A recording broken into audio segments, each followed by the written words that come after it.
Buenas noches. Para la actividad, mi compañera Liliana Hernández y quien les habla Adriana de Valencia, escogimos un proyecto que se llama Zona de Tratamiento y Disposición Final de Residuos Sólidos del municipio de Toledo. El proyecto consiste en una zona de disposición final de residuos sólidos que consta de dos celdas con capacidad de 30.000 metros cúbicos. Cuenta con dos sistemas de chimeneas y filtro para la recolección y transporte de lixiviados. Bueno, acá en la figurita se puede observar más o menos cómo es el proyecto. Toda esta partecita que está delineada en la línea blanca es la zona del depósito, ¿cierto? Cuenta pues con los canales que son los que eh, drenan pues todo el lixiviado del relleno. Tiene unas casetas de compostaje y de reciclaje donde se clasifican pues los residuos, la vía, una portería y una vía de acceso. También cuenta con unas plantas de tratamiento tanto de aguas residuales como de lixiviado. Este proyecto se ubica en el municipio de Toledo, a una distancia aproximada de 5 kilómetros sobre la vía que conduce la cabecera de este municipio hacia San Andrés de Cuerquia. Está ubicado en el corregimiento del Valle puntualmente. Las actividades que comprende el proyecto se diferencian en tres etapas, que es la etapa de construcción, operación y cierre. Entonces, la primera actividad de la etapa de construcción es la contratación de mano de obra, que es el requerimiento de personas, de mano de obra pues calificada, semicalificada y no calificada para toda la construcción del proyecto. La segunda actividad es la remoción de vegetación, que comprende el retiro de toda la cobertura vegetal del área que va a ocupar pues el relleno. Luego vienen las excavaciones superficiales, que es la etapa donde se nivela el terreno para darle pues la forma al depósito de este material de residuos sólidos. La construcción de obras civiles, que comprende pues el almacenamiento de materiales, la preparación de mezcla, todo lo que tiene que ver con las obras civiles, la vía de acceso, el tratamiento de taludes, las obras de drenaje, las obras de impermeabilización, los pozos de monitoreo, el cerco del pavimental, los recolectores y filtros para lixiviados, las casetas y chimeneas. Luego viene la disposición de material sobrante, que es todo este material producto de la remoción y de las excavaciones superficiales debe ser llevado pues a un lugar. Se tienen planteado unos depósitos dentro de este proyecto. Luego viene el montaje de la infraestructura y la operación de maquinaria y equipo, que comprende la instalación de infraestructuras como el sistema de tratamiento de lixiviados, el sistema de pozo del sistema séptico para el tratamiento de aguas residuales, todo lo que tiene que ver con operación de maquinaria. Otra actividad es el transporte y acarreo, que es el tránsito de vehículos con el transporte de materiales requeridos durante el proyecto. Incluye el transporte de materiales de construcción y el transporte de personal. Finalmente, en la etapa de construcción está la revegetalización paisajística, que es el manejo de las áreas utilizadas para la construcción del relleno sanitario, o sea, es otra nuevamente embellecer todas estas áreas acorde pues con el mosaico paisajístico de la zona. Luego viene la etapa de operación, que implica también una contratación de mano de obra, pero ya no para la construcción como se planteaba en un inicio, sino todo lo que tiene que ver con los carros recolectores, las personas que van a estar trabajando dentro del depósito de material, ¿cierto? Viene la recolección de transporte de residuos sólidos, que es todo el proceso de recolección de las basuras, desde el origen hasta el punto pues donde se va a hacer el tratamiento de estos residuos. El servicio de recolección y transporte y disposición final genera un cambio en la estructura tarifaria de los usuarios del relleno, que contenga los rangos y disposiciones de los recursos, o sea, las personas que están haciendo eso van a tener que pagar pues por ello. Viene otra actividad, es el tratamiento y disposición de los residuos, que son las actividades que se realizan en las plazoletas y es la disposición de estos residuos. Están asociados a la ubicación, el apisonamiento del material, la cobertura del suelo de cada celda y la compactación del relleno.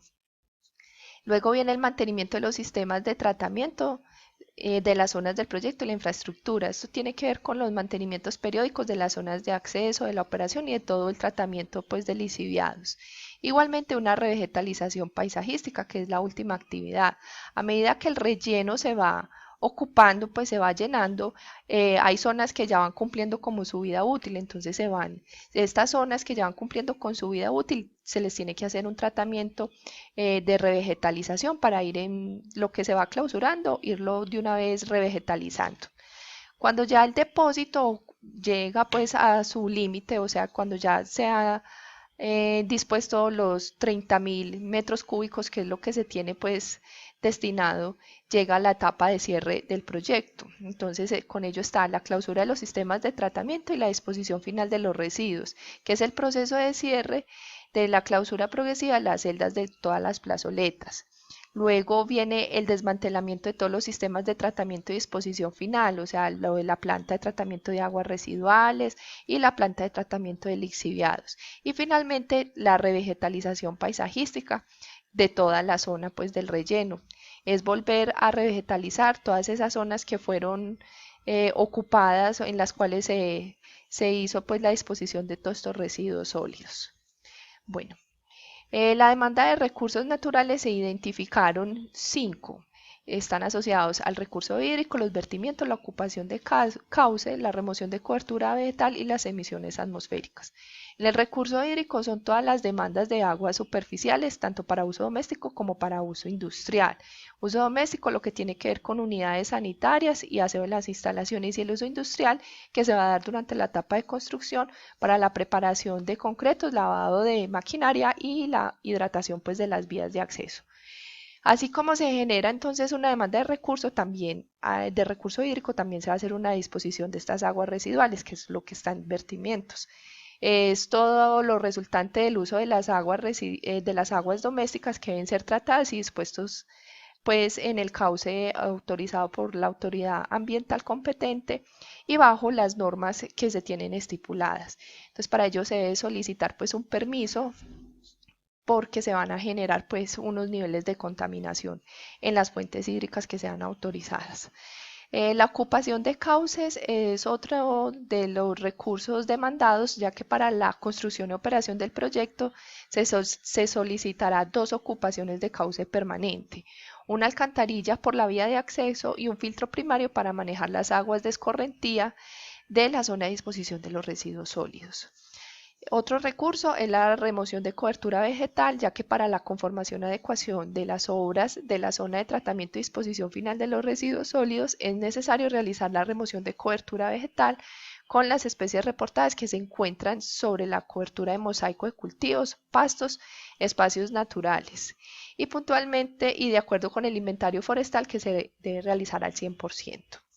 Las emisiones atmosféricas de los gases generados serán llevados a través de chimeneas de 1 metro aproximadamente, 1 metro cuadrado, que se construirán a medida que se van disponiendo los residuos sólidos en las plazonetas 1 y 2 durante la operación del proyecto, y 15 años después de la clausura pues en sí de todo el proyecto. Bueno, ya pasando a la generación de residuos convencionales y peligrosos, se identificaron residuos sólidos, residuos domésticos y peligrosos. Los residuos sólidos es el material sobrante de la excavación, que se calculan sean de 53.000 metros cúbicos. Este corresponde a todo el material sobrante resultante de la adecuación y conformación del terreno destinado para el relleno sanitario. Todo este material será llevado a 5 zonas de depósitos durante la etapa de construcción. Los residuos domésticos corresponden a los residuos generados en las instalaciones del proyecto y corresponden a biodegradables, reciclables, inertes, compuestos y peligrosos, y se estima que sean de 4.7 kilogramos al día. La fuente de generación de estos residuos son los que se produzcan en la caseta de vigilancia durante la etapa pues, de operación del proyecto.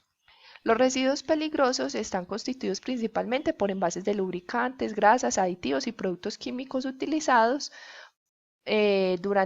para el mantenimiento de los equipos. No se tiene estimada una cantidad, pero la fuente de generación se daría durante la construcción del proyecto por la maquinaria que esté operando pues, en la zona. Pasando al tema de evaluación ambiental, el método que empleamos fue utilizando la matriz de Lepore. Mirando las interacciones resultantes de las actividades que se listan acá en la primera columna y los medios y los elementos de cada medio. Entonces, para el medio físico se identificaron los siguientes impactos: alteración de la estabilidad del terreno, alteración de la geoforma, cambio del uso del suelo, pérdida de suelo, contaminación de la calidad del suelo, alteración de la calidad del agua, alteración del paisaje, alteración del aire, aumento de los niveles de presión sonora, afectación en el medio biótico. Ya se encuentra afectación a la fauna terrestre, afectación a la composición de fauna terrestre, alteración de estructura de las comunidades hidrobiológicas. En el medio social se dará un desplazamiento de población, un cambio del servicio del aseo, una alteración de las actividades de la población, una alteración de la infraestructura vial, una alteración de la dinámica de transporte y movilidad, una variación de un cambio de la propiedad de la tierra, desplazamiento, dinamización de la economía, cambio en las actividades productivas, modificación modificación en los ingresos del hogar, aumento, pérdida de patrimonio arqueológico y cambio de las dinámicas y prácticas culturales. Entonces, en esta matriz, con las X, se indica cuándo se producen estos impactos.